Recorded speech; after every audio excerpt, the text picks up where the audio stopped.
13 जुलाई को बलूचिस्तान के मुख्तलिफ इलाकों में इंशाल्लाह अच्छी बारिश के इम्कानात मौजूद हैं। इंशाल्लाह इन इलाकों में अच्छी बारिश के इम्कानात बन सकते हैं। सबसे पहले यूब की बात करें तो यूब में इंशाल्लाह काफ़ी अच्छी डेवलपमेंट बनती नज़र आ रही है। उसके अलावा रकनी की बात करें तो रकनी के अंदर भी बारिश के अच्छे इम्कानात मौजूद हैं। बारकान की बात करें तो इंशाल्लाह बारकान के अंदर भी काफ़ी अच्छी डेवलपमेंट बनने के चांसेस मौजूद हैं। लोरालाई, किला सैफुल्लाह, ज़ियारत, हरनाई में भी इंशाल्लाह अच्छे चांसेस मौजूद हैं। कोयटा, मस्तंग, मच की बात करें और डाडर की साथ ही करें तो इंशाल्लाह इन इलाकों में भी बारिश के काफ़ी अच्छे इम्कानात मौजूद हैं। साथ ही सोराब, खुजदार, वड और बिस्मा, बेरूत की बात करें तो इन इलाकों में भी इंशाल्लाह डेवलपमेंट के काफ़ी हद तक चांसेस मौजूद हैं। और साथ ही डेरा बुगटी की बात करें तो डेरा बुगटी में भी इंशाल्लाह चांसेस मौजूद हैं लोकल डेवलपमेंट के।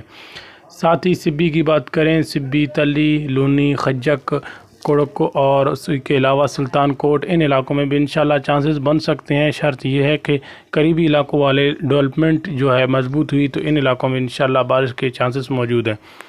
जल मक्सी, नसीराबाद, इन इलाकों में शर्त यह है कि डेरा बुगटी वाला सिस्टम मौजूद हुआ तो इंशाल्लाह इन इलाकों में बारिश के अच्छे इम्कानात मौजूद हैं।